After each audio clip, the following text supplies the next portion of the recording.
I thought I knew what I was getting into when I signed up for my first race. I had all the gear, I'd put in the hours, I'd watched the fast guys and tried to learn their lines. Racing is something else. It's not just riding faster, it's not just a longer trail or a more crowded track. It really changes you, it changes how you ride, how you think, how you react under pressure. I learned things I never expected. Some of it made me better, some of it humbled me fast. So, if you're thinking about racing, or you've already started, here's everything I wish someone had told me before that first gate drop.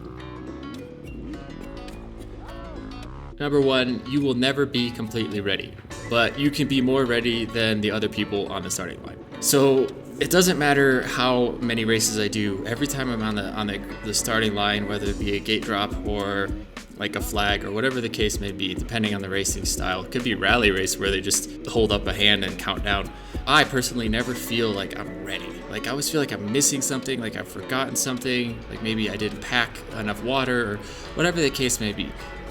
But I have to remind myself, like, you don't feel ready, but you are very likely more ready than the people that line up next to you. And by that, I just know that I put in a lot more time in the last month or whatever.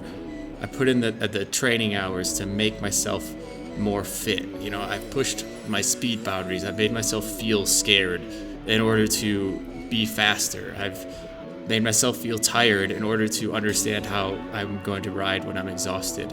And I just bet that they haven't.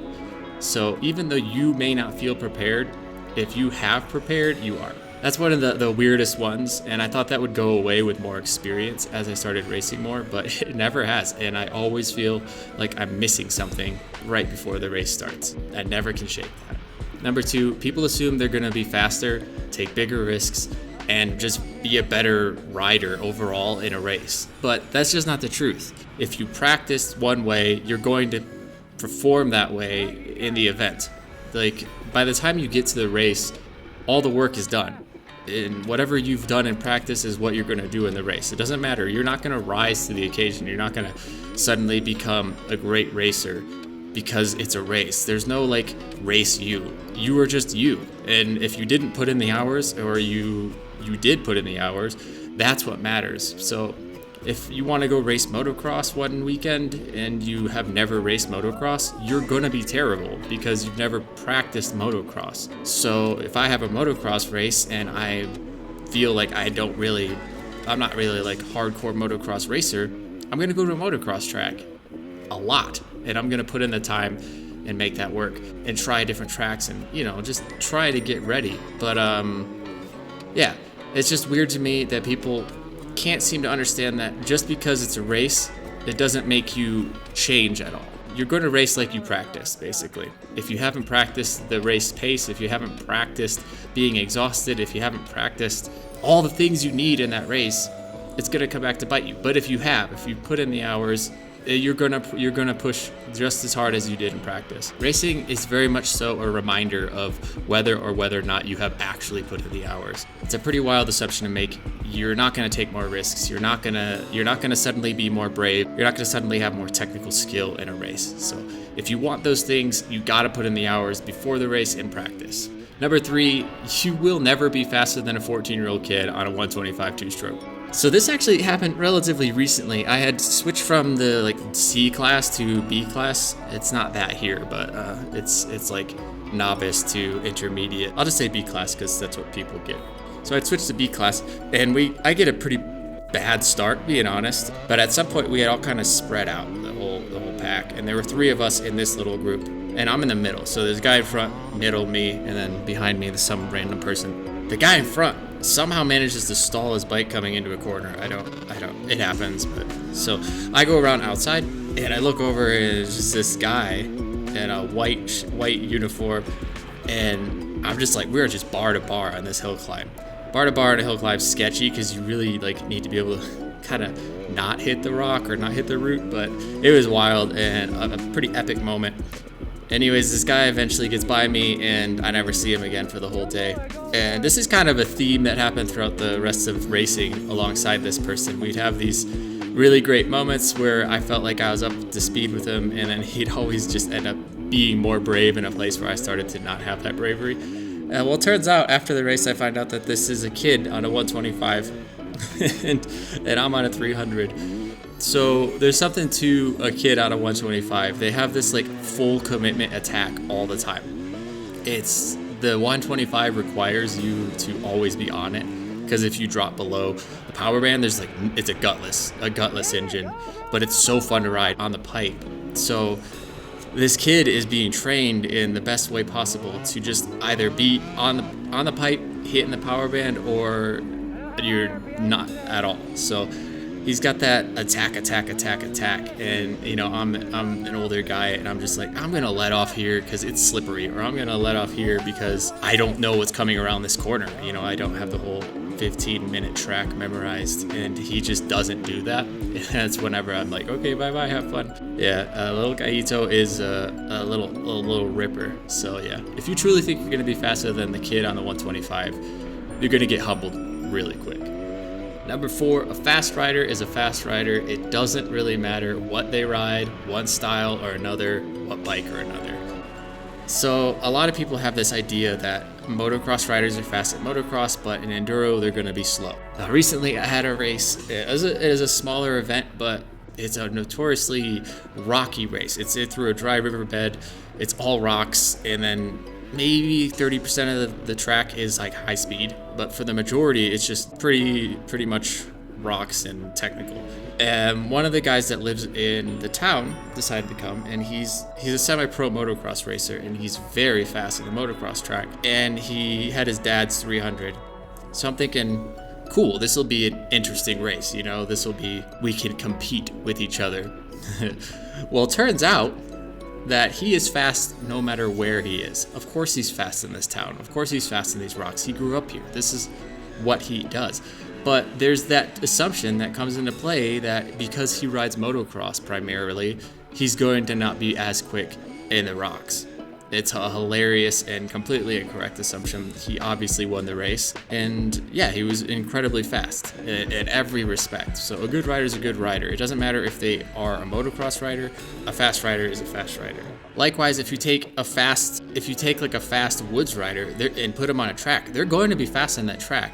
I know a lot of motocross guys are going to say, no, they can't hit jumps. Dude, yes, they can. A fast guy, a really talented rider, isn't just somebody who jumped on a bike and had talent. There's somebody that worked really hard and pushes their boundaries and has this general attitude of just send it and just go hard all the time. And whether they're on a motocross track or they're in the woods, they're going to be fast. A woods rider that's willing to send it up a step up in the woods, not knowing that there's going to be a tree, a rock, a rut, that's pretty brave, and they're definitely going to understand that the track isn't suddenly going to grow a tree in it. So if they have the bravery to do it in the woods, where do you think that bravery goes on the track? Number 5, there's always someone faster than you, and they might be on a clapped out bike. Even the best riders in the world lose. This is kind of just a no-brainer, but it doesn't really make sense. A lot of people feel like the fast rider is going to be on like a nice bike, a nice new bike, but a lot of the times, the people that are the most impressive are the ones that have had to make what they have work. There's this guy here who is, he's an EOD guy, so he's like a bomb disarming specialist for the military, and he rides like a 10 to 15 year old KTM. And I remember him showing up to a race one day and asking if I had an O-ring for his front brake, and I didn't. So I was like, sorry man, I wish I did. But turns out he didn't. He still lined up to the race with no front brake, and the dude ends up just killing it and just absolutely shredding Ricardo, and no matter what I do, I think I've only beat him one time, and it's because he had like a crash where he couldn't continue. So it doesn't really matter what the bike is. It doesn't really matter if you think, oh, I'm doing really well, and you jump up a class, or there's always someone faster than you. So be a little bit more humble. Don't go around telling everybody you're the greatest, bestest ever, because the truth is you're not. And even the guys who win at the pro level are still going to lose races. So there's no one that's the fastest at everything all the time. Number 6, racing teaches you to ride insanely close to other riders. I didn't realize how uncomfortable I was with this because I rode street for so many years. On street bikes, you kind of like you in front and to the left, and I'll be behind you and to the right, and then we'll stagger because we need space. in case we need to maneuver from a pothole or whatever.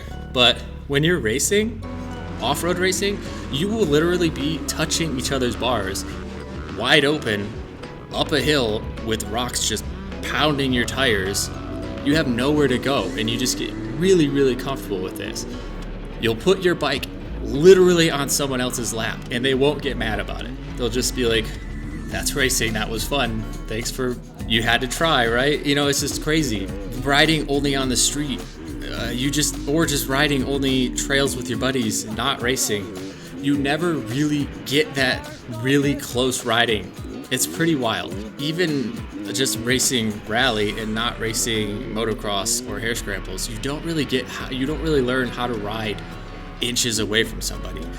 And you never realize how physical moto is until you have raced motocross or hare scramble racing. You would not think that these are physical sports. You would think racing is very much so like, don't try to avoid hitting somebody, or if you ride only street bikes, you can't actually touch somebody else's bike without crashing, but you can. It happens a lot. You will 100% in a race make contact with another person. Your body will touch their body, whether it's shoulder to shoulder, elbow to elbow, doesn't matter.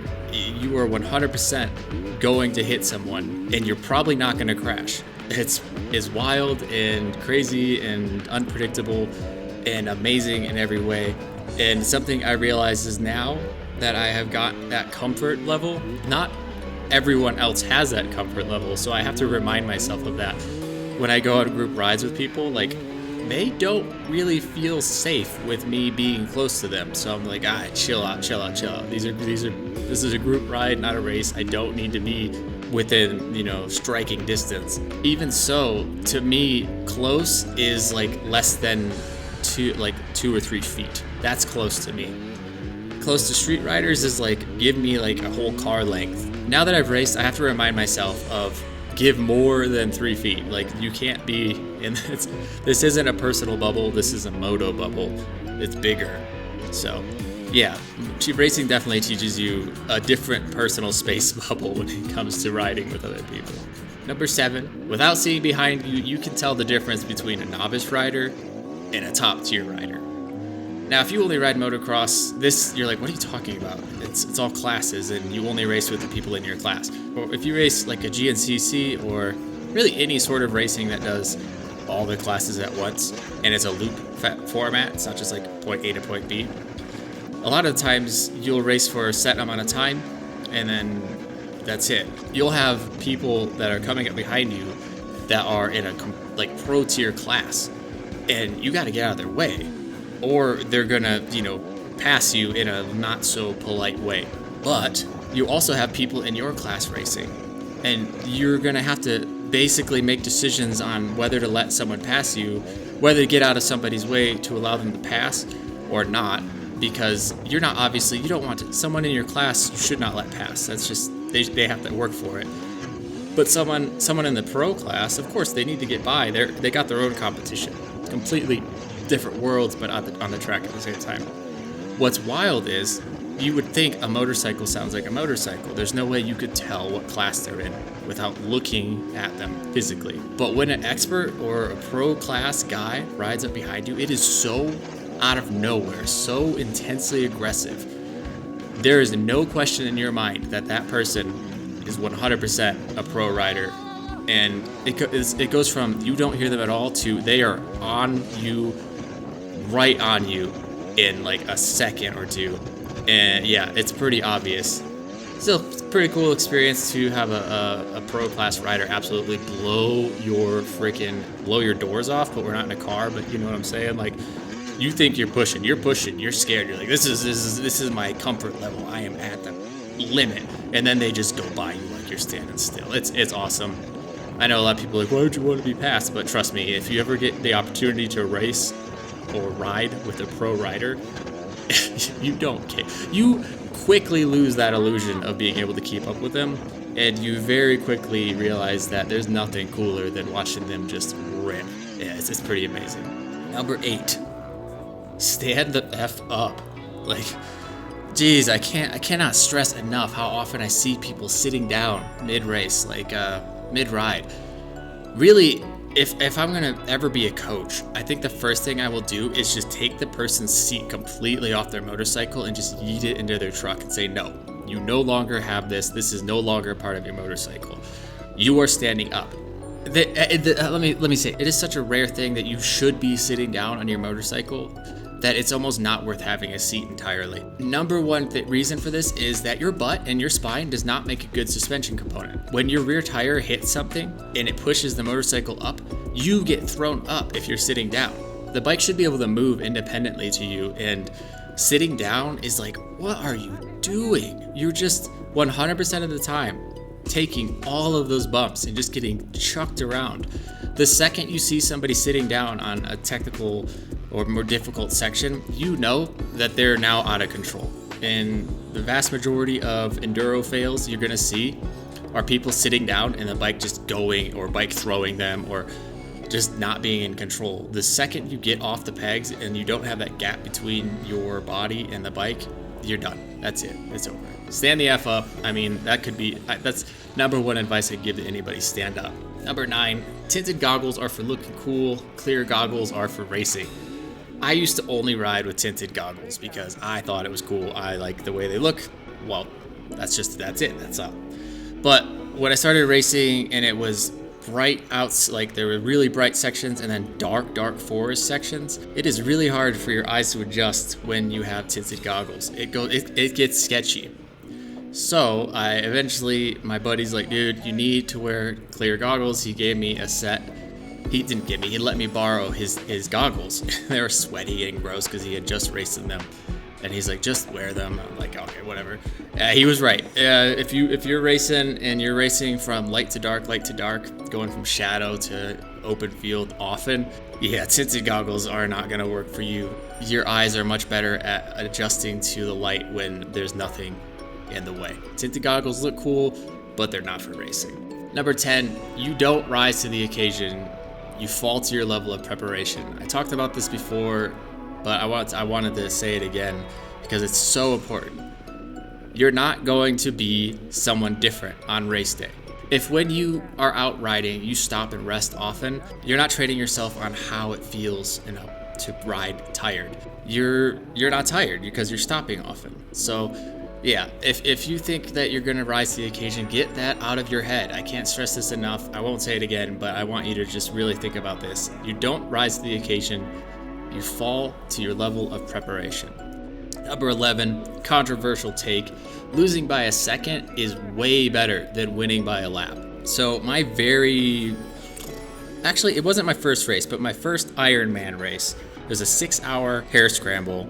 And I signed up for the Ironman, so it's like I have to do 6 hours of racing by myself, start to stop. Clock starts 6 hours plus 2 laps. I ended up losing that race by 2 seconds. So it was amazing. The last lap after 6 hours of riding, you were so dog tired. Like your body has been on autopilot for 4 hours basically, and you're just kind of like just not even thinking. You've been so tired that your body's been riding and your brain has been shut off. And then all of a sudden, here we are, like racing again after 6 hours, and it's really competitive. Him and I ended up just being bar to bar. I crashed, he crashed, both because we're so tired. That was the most amazing experience. And I would take that last lap of a 6-hour race and losing by 2 seconds over if I won by an entire lap any day of the week, because I have done both. Yeah, winning's great. Like if you win by a lap, it's like, okay, cool. Like it's time for me to go up a class.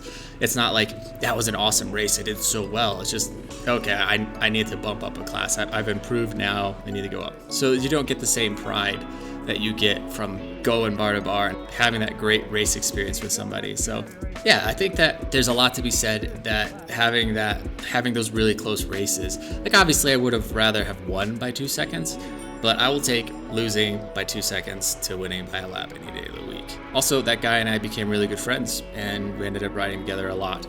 Take that into consideration. If you are winning by a lap or you've won a bunch of races in a row, look, you need to jump up a class. That's just the way it is. The only reason you would stay in the class you are is maybe you are competing for the championship overall. But if you're not and you're just winning every race over and over again, stop sandbagging, go up a class. You really should experience what it's like to race with people that are your speed. It is so amazing. It is so much better than winning a classic trophy at the end of the day. I promise you. If you're winning big every time, you're missing out. Number 12, racing either brings out the best in people or the worst in people. I've seen grown men throw childish fits, and I've seen grown men give up a race to help other people. This is kind of crazy to me, but I've seen a man literally loading up his bike, taking his gloves off, throwing them on the ground, and yelling that other people were cutting the course, while I had actually physically watched him cut the course. And I said, yeah, I saw people cutting the course. I saw a guy wearing all white, which he was wearing all white. I saw a guy wearing all white cutting the course, and he just got real quiet, loaded up his stuff, and left.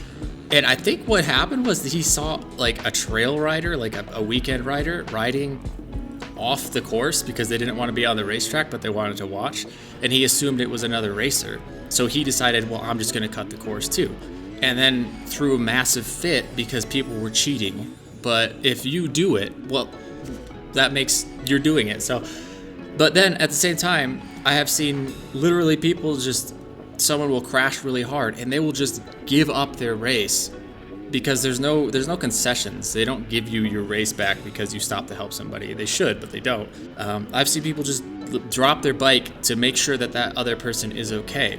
So whatever you are, I think racing is going to bring it out. If you're the type of person who throws fits and gets mad because other people cheated in the same way that you did, racing's going to bring that out. But if you're the type of person that is willing to just give up everything to make sure that somebody else is okay, it's going to bring that out too. So that's one of the things I really like about racing. It shows your character in a way that no other sport that I've done does. So that's pretty cool. Number 13, some people will just stop and take rests in the middle of a race, and it just blows my mind. Heck, the very first race that I ever did was a rally race, and I remember less than 30 minutes into it, I saw a guy stopping and go and pee. I was just so blown away because it was my very first race, so I'm thinking if I have to pee, it's an 8-hour rally race. If I'm gonna have to pee eventually, I was really worried. I was like, I don't know how much water to drink. I don't know if I should drink a lot or should I drink a little. I know I need to drink more water because I'm doing something physical. I'm sweating, but I also don't want to have to pee, because I was thinking I was going to have to pee my pants while riding, and that sounds kind of gross and really hard. And then 30 minutes into the race, I see a guy stopping his ride to go pee, and I'm just like, oh my gosh. I think I'm a very competitive person, but not so much competitive against other people, but with myself. And I know that I would just be so hard on myself for stopping mid-race that I wouldn't be able to do it. So it just blows my mind that people will pay money to stop in the middle of a race to take a rest or to go pee 30 minutes into a rally. Like, how did that happen? How did he not know he was gonna have to go pee and then go pee before the race started? I don't get it. I guess he had to go pee. So yeah, crazy to me. Number 14. People will actually take pride in winning a C-class race even if they normally race B-class. A good example of this is there was a guy here that I race against, and he was told because he had won the championship in his class, he needed to go up into the expert level class, which is like the pro category. Instead, he decided that he wasn't going to do that. He was going to go into the 30s, the vet class. There is, I will say, a 30s expert. So we have two classes here, your age group and then the expert class. Instead of going into the expert class, he decided to go into the 30s class, and the race organizers were like, well, he's never competed in it, so I guess it's okay, even though he was asked to go into the expert class. He didn't go into the 30s expert class.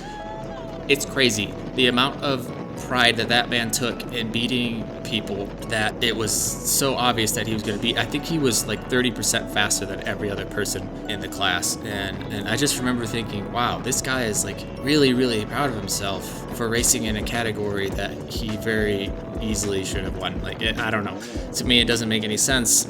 You should take pride in winning when you've earned it, but if you're just going into C class but you normally ride B or A class, you're just being a jerk and taking from people who are really trying. Yeah, that's not cool. Stop doing it. Sandbagging isn't isn't all right. Don't do it. Number 15, not only kids cheat, adult humans will cut the course too. Ugh. So there was a race that I had come around last lap going through the expert section because this was a small race, so I entered the hardest category, expert. And on the expert section, my wife was so proud because I had made passes and worked hard and got it done. And she's like, "You're in third place, just push." And so I'm pushing. I'm so dog tired.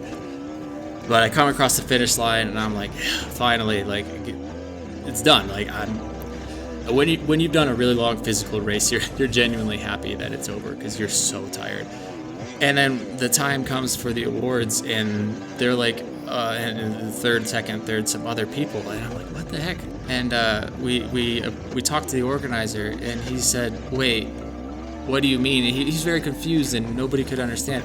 Turns out that 4 other people had taken the novice route instead of the expert route in my class. So I ended up getting, not 4, I think it was 3 or something. I ended up placing 6th place because all those other people cut the expert part out of their course. So they just cut out like a whole half a mile of really challenging riding, just so they could win an event that had no prize money.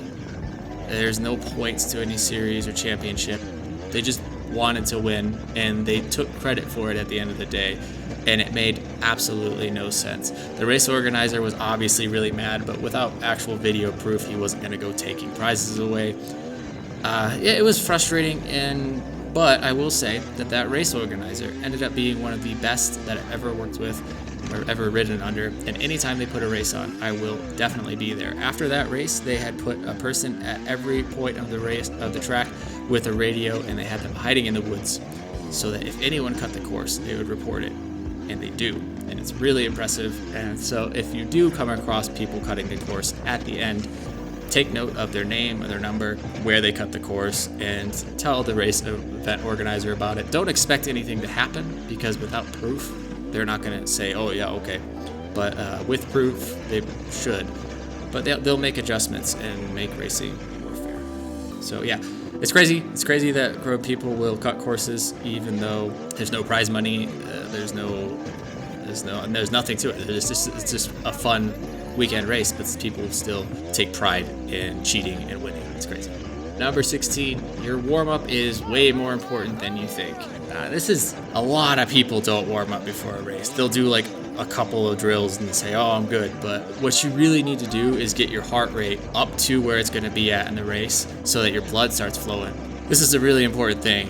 When I did my GNCC race in Michigan, I got such bad arm pump, and I couldn't really hit the clutch. I couldn't steer. I was just like out of control of the machine for a really long time. And the main reason for that is I was just so excited to be there racing with my friend, my buddy that I've had since like 2nd grade, that I just completely forgot to do jumping jacks, to do a little quick jog, to do any sort of warm up. All I did was just hang out with my friend, line up and go. And when my heart rate started going up for racing, my muscles just got full of blood, and because they hadn't had the opportunity for my veins and everything in my body to just get ready for that, I cramped up super hard. So your warm-up is really important, and there's nothing worse than getting arm pump like mid-race and just you're like, I have no control over this machine, and I can't push. I can't race the way that I normally do because I am just dumb, and because I'm an idiot and I forgot to warm up. So your warm up is super important. You definitely need to start doing that, even if it's just for a fun weekend race. You need to get your body ready. You need to say, "Hey body, we're about to do some physical activity. Let's get warmed up together. Let's get ready." It seems simple, but hell, I forgot to. Number 17, you can't buy speed. I'm sorry guys, it's just not possible. When you get into this sport, any type, whether it be motocross, hare scramble, rally, once you get into this world of dirt bikes, and street bikes really too, once you get in the world of racing, there's going to be countless companies that are all trying to sell you products with the promise that if you buy their product, if you buy it and use it, you will be faster, you will be racing in a higher class, or whatever the case may be. And I can tell you without any doubt in my mind that there isn't a product in the world that is going to make you a faster or better rider. You can buy things like getting your suspension set up for you, getting nice tires, all that stuff, like good gear, but you still have to be brave enough to go fast. You still have to have the technical ability to utilize those suspension components. You don't just suddenly become a great motorcycle rider because you had your suspension done. You don't suddenly become a great motorcycle rider because you're wearing all of this brand's gear. That's just not how it works. No matter how much money you spend, you will not suddenly become faster. That's just that's the fact. Them's the hard truths. Number 18, people spend a lot of money, not just on gear and maintenance, and you don't have to. Just because when you go to the race, you see somebody with a full race van and tents and everything to go around, that does not mean that person is going to beat you in the race. Sadly, that's not how that works. They probably have just been racing for a really long time, and they do it so often that that stuff is worth it to them. But if it's not worth it to you, that doesn't make you any lesser. Just because I show up to the race with my bike on a hitch hauler instead of a truck and trailer or a racing van, that does not mean anything. Don't go to the races and feel like you need to have everything everyone else has, because keeping up with the Joneses at the race is just insane. Like it's a weekend thing. So you're gonna end up spending a ton of money if you try to be like everyone else. Just be yourself. Go enjoy racing, and you don't have to have the full race setup. You don't need all that stuff. If you want some of it, go ahead and get it. If you already have it, that's fine too. But don't feel obligated to have the whole thing. You just don't need it. It's crazy. It's crazy. Number 19, outside of the top classes, the bigger the engine usually means the slower the rider. Top riders have the skill to collect all of the power that a big bike makes. Your average rider doesn't. That's the hot take here. I'm sorry, but if you're new to dirt bikes and you buy a 450, you are not riding that 450 to its fullest. You could say, oh, well, I've ridden super bikes and I've done this and that, but if you've never ridden off-road, it doesn't matter. There's so much going on. The bike is flopping around. You're hitting rocks, you're hitting roots, you're hitting everything, mud. The bike's moving and the skills don't translate. So typically, the people on the smaller bikes, they're people that understand the advantages of the smaller engine, which is agility. And they understand that the limiting factor off-road is not power, it's traction. So a 254 stroke, like a YZ250F or whatever the case may be, has enough power to break traction still. So why would you need more? If you're a pro rider, you know how to manipulate the bike in a way that you can find traction in places that average riders can't. But if you're an average rider, you don't know how to do that stuff. So you're just spinning the tire, and you have a giant engine, and blah, blah, blah, blah. It just compounds and makes everything more difficult. So when you get on that lineup, if you see a smaller engine person next to you, yeah, it could be a serious threat. Number 20, knowing how to fix your bike on the fly will actually lead to success in races. Practice this stuff with the tools you have on race day. Flat tires, chain links failing, replacing levers. When you're in your garage doing maintenance on your bike, it's really good practice to use the tools that you're gonna have on race day or on the trails in general. The reason being is that you're gonna have to do this stuff with those tools in the worst conditions possible, like super muddy, rainy, or really hot days. You never know, and you're gonna be exhausted. But the tools that you're gonna have are the ones that are in your bag, not the nice ones in your garage. If you can't change a tire in your garage with those tools, there's no way you're gonna be able to do it on race day. Maybe it's a rally race or a hare scramble. You're not gonna be able to do that stuff with the worst conditions known. There's just terrible conditions. You might be on the side of a mountain with goats looking at you, wondering why you can't change your lever. So practice this stuff with the tools that you carry and learn how to fix your bike. I promise you're not gonna have your mechanic with you on the trail. It's not gonna happen. Number 21, if your bike's making a weird noise on the line, it's not gonna get better when you start racing, it's just gonna get worse. General maintenance is obviously you should do all of this blah, blah, blah, blah, but sometimes our bikes just decide to take a crap at the worst time, and you have to make that decision. Is it worth potentially making this small issue a big issue, or do I need to, go talk to the race organizer and ask if I can either get my money back and say I can't race, because of XYZ. And maybe it's a series and they'll say, oh no, it's all good, let's just take the entry fee and move it to the next race. That you'd be surprised. The race organizers are really cool people a lot of the times, and they're willing to work with you. So if it's worth it to you, maybe you're trying to compete for the series and you just need to finish that race in order to get points, then yeah, you're probably gonna wanna risk it for the biscuit. But if you're just doing it for weekends and just for fun, you gotta think, is it really worth potentially making this little issue, whether it be a tick tick tick tick tick or any weird sound, making that a big problem, because that's never good. That sucks, having to do a rebuild. So think about that. What you're hearing when you line up, or what you're hearing the day before the race, if you can't get it fixed before the race, it's not going to get better. Racing's just going to make it way, way worse.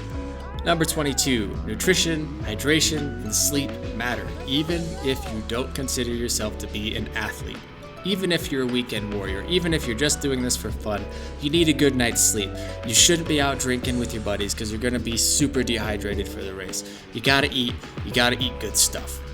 Yeah, it really does. It does make a difference. Even if you're not an Olympic athlete, your body is still a human body, just like the Olympic athlete is. It still needs fuel, it still needs water, and it still needs rest. Just think of yourself as an athlete just for one weekend, just for a little bit, because it's gonna make a big difference. It's gonna make the race more enjoyable for you if you don't feel super tired for the whole thing. Just trust me on this.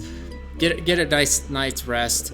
Drink a lot of water the day before and the night and the day of the race. You want to start hydrating early, and you also want to eat. Start getting your body. This is the only excuse you're gonna have to actually eat a lot of food. So take it, take advantage of it. Eat all the spaghetti, eat all the food you want the day before, and don't eat a ton, but eat a good meal before the race. And yeah, it'll really make a difference, and you'll enjoy racing more because you're not going to be tired, and you get to eat all the spaghetti you want, so that's nice. Number 23, ask where that thing that tells you the race is over is. It could be a clock, could be a person with a flag. Ask what it is and where it's going to be. When I first started racing, I didn't know. I just didn't know where the race would end. Rally racing is a whole different thing because you have navigation, but I started racing off-road, like hare scramble style racing, and I didn't know the clock was at the little timer tent. I didn't know where the timer tent was, and then I didn't know to look for the clock.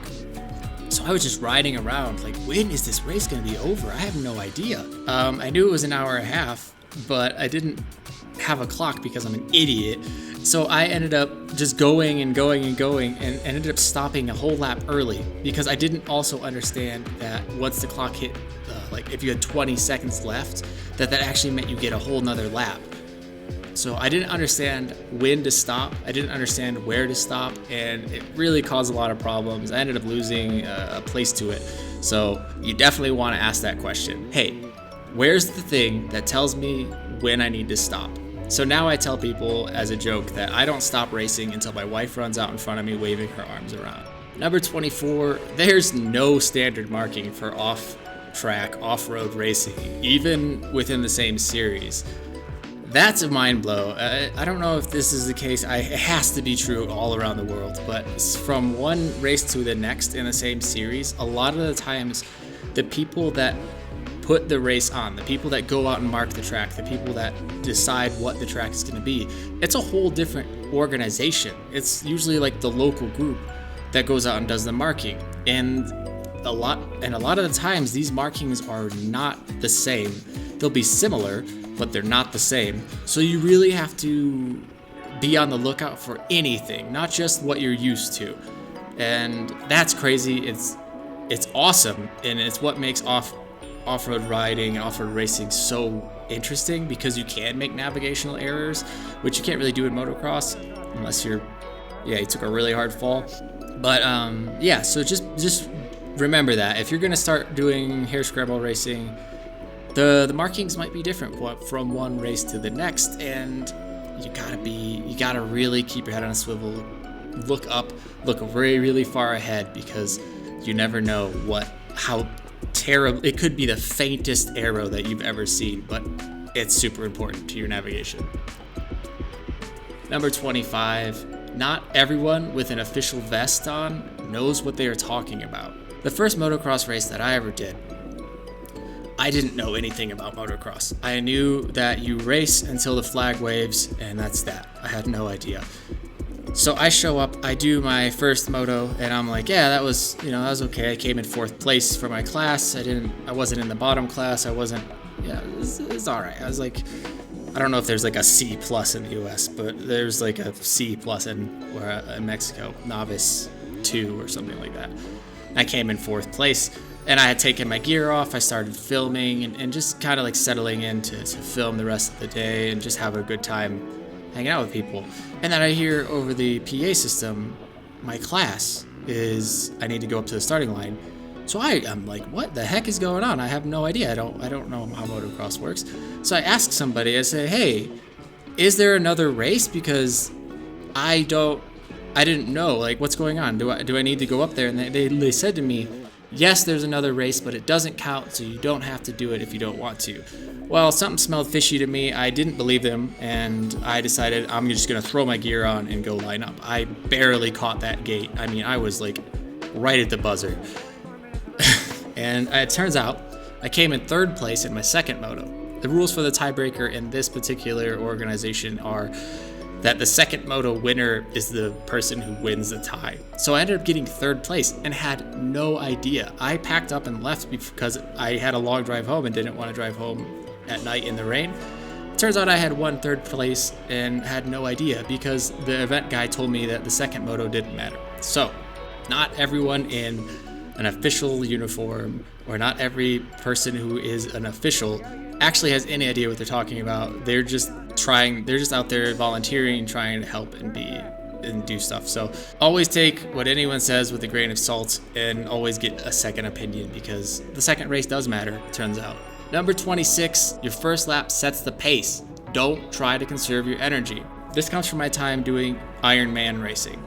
Every Ironman is a 6-hour race. Every single time they would say to me, hey, start slow, conserve your energy. Start slow, conserve. It's just the constant telling, like everyone, every single race, every time. Start slow, conserve your energy. Start slow, blah, blah, blah, blah. It's so intensely wrong. If you start slow, you set the pace for the entire race. Don't start slow. Start hard. Start fast. Start in attack mode. Get that out of the way. Do not conserve energy. You're going to get tired whether you try to conserve energy or you don't. And I argue that riding slower takes more physical effort than riding fast. So, ride fast. Have fun. Go out there and push yourself. Have a blast, no matter how long the race is. You're going to get tired whether you conserve on your first lap or you push on your first lap. And again, I can't say this enough times, riding slow is more physically demanding than riding fast. The bike moves around a lot. You're balancing more. When you're riding fast, you have inertia. Your suspension's doing its job. It's taking those blows. And you're setting the pace, and it's a good pace. So when you do get tired and you start to slow down, you're not slowing way down. You're just going down a little bit, and you're still fast. But if you start slow and you start to get tired and you slow down, you're just going to be riding really slow. And now the bike's just throwing you around and everything's way harder.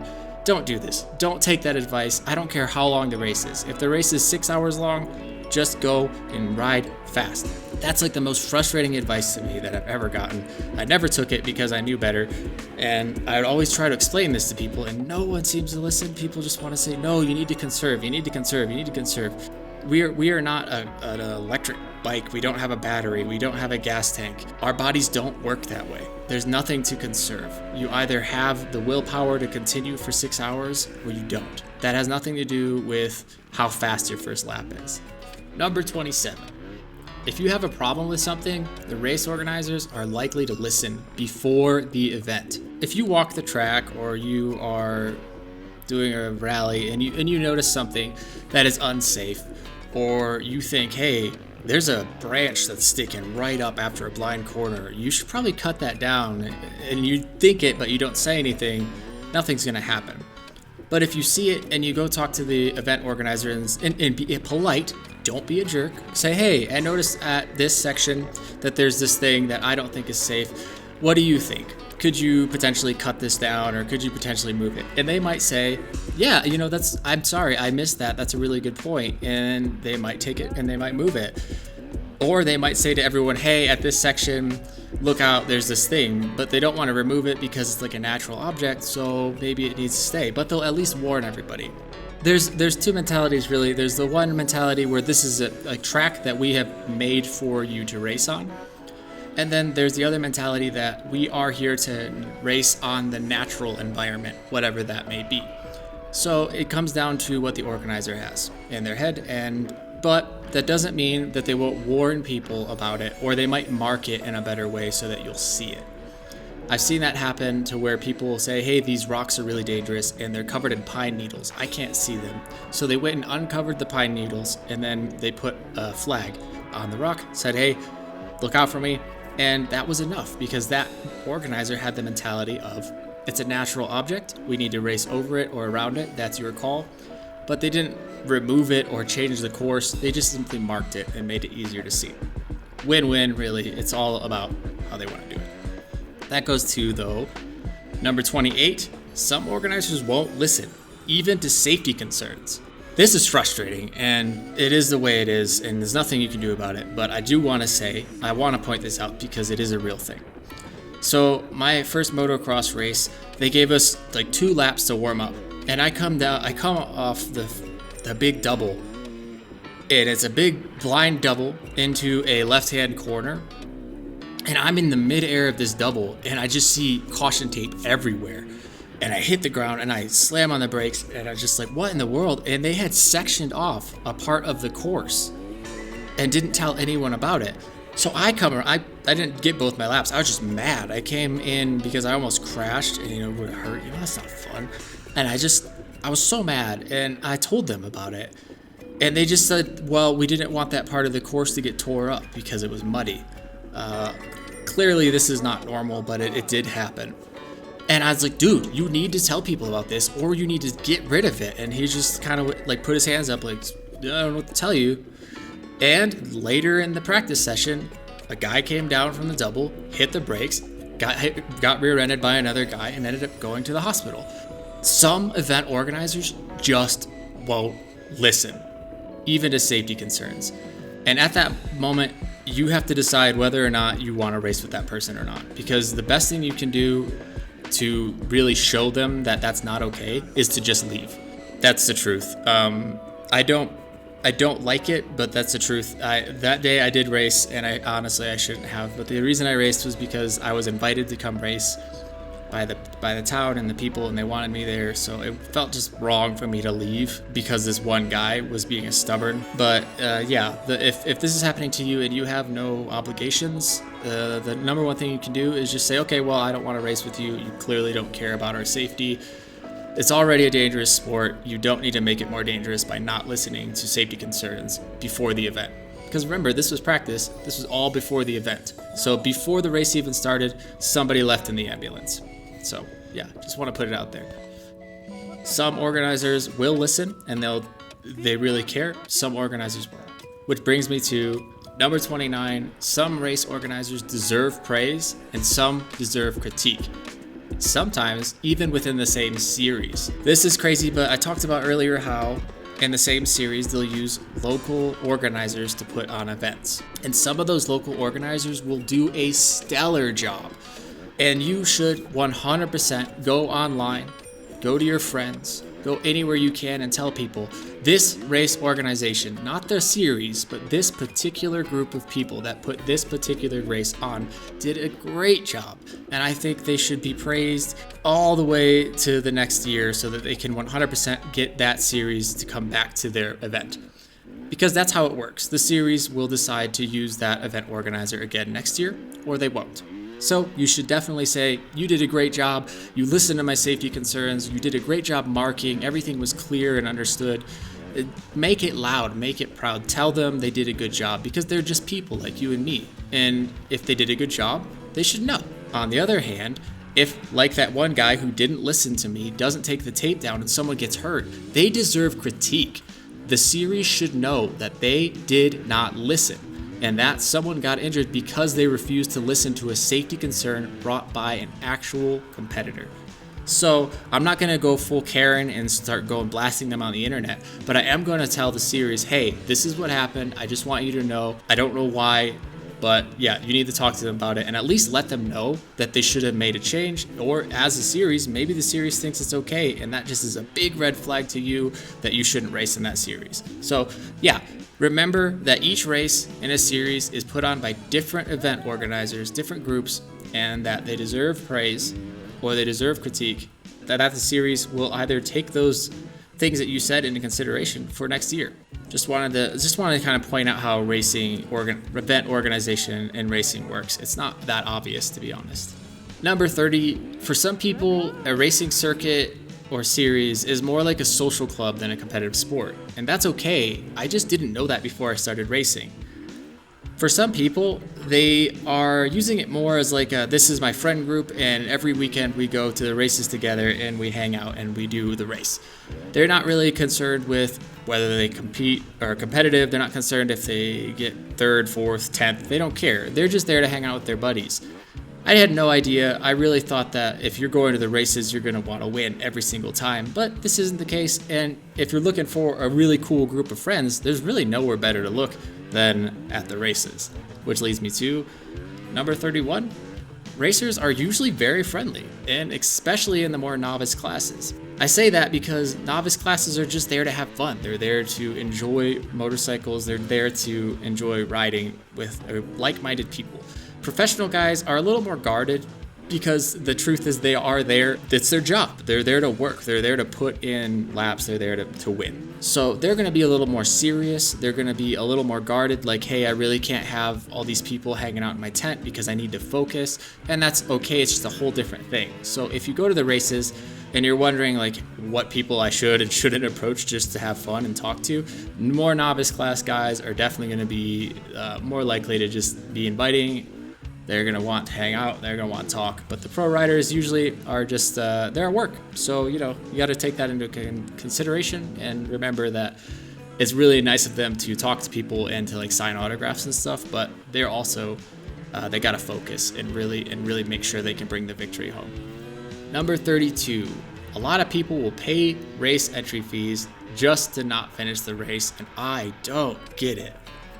And I'm not talking about if somebody has a crash and their bike is broken or their body is broken. I'm saying that some people will legitimately sign up for an hour and a half to 2 hour race, ride for 30 minutes, say that they're tired, and then just be done. It blows my mind. Like, it's up there with when people take rests. That's fine. Like, I get that you're tired. That sucks that you are so tired you have to take a rest. But for people to pay the race entry fee and not compete in the whole race, that just blows my mind. Races are not super expensive, and depending on the size, they can be pretty expensive actually, like hundreds of dollars down to thousands really if you like say you enter the Baja or something. But typically like hundreds of dollars down to like $10 or $15, but people will spend hundreds of dollars just to race for 25% of the race and just be like, you know what, I'm gonna go back to my van and just watch the race. That's so crazy to me because it's actually usually, most of the time it's free to just go spectate. You could just go spectate the race, go watch, and be completely content. So a lot of times people are using racing as like a thing to brag about and say, oh yeah, I do racing, but really they just show up to the race, do a lap or two, and then just stop. Total mind blow to me. Didn't know people did that until I personally started racing. I never would have known that was a thing, but it is a thing and it's weird and I'll never understand it. Number 33, small events are so much fun and you should always try to make it to them. Big events are great. Everyone loves a big national level event because they're so different. They have so much stuff going on. They're well organized. They're well-oiled machines. You know exactly what to expect. You get to do cool stuff like enduro cross. And it's cool. I get it. I get the appeal. But the smaller events are like when a campground decides that they want to put on a race and they invite people out. You should go. You should make a point to schedule that into your calendar because when you go, you're telling that campground, yes, I like this idea. Yes, I support you in trying to put on a race event. But when you don't go, when you're like, I'm just not feeling it, or I only want to do the big events. You're telling them, don't do this again. It's not worth doing next year. So these small events are so much more personal. The organizers are genuinely asking you for your advice. They want to know what they should have done different. They want to know what they did well, and sing their praises. Tell them they did a good job. Tell them what they could do better, because they genuinely usually want to do it. Like, if there were no bathrooms, tell them, hey man, it would be nice to have some like porta potties or something. Can you make that happen next year? Okay, cool, thanks. I didn't know that. They just stuff they didn't think about, but they're so fun. And there's like, those are the people that when you ride with, you're gonna find out where they're from and ride with them. You're gonna make such good friends. Big events, it's a lot harder to do that because there's just so much going on. Small events, you're gonna make really good friends, and you're gonna have so much fun doing these smaller events, even if there's no prize money or whatever the case may be, even if there's just 30 or 40 people racing. I'm telling you, go to the smaller events, support them, and it will really, you'll remember the smaller events a lot longer than you will the bigger ones. I'm sure there's a lot more stuff, but I'm just not remembering it right now. If you race, what are some things that you learned from racing that you just didn't know before? What are some things that were like, wow, that really surprised me when I started racing? Let me know in the comments. You know the drill. It's YouTube, same thing as always. But yeah, hopefully I will see you in the next video. I really appreciate your time. Thank you so much for watching.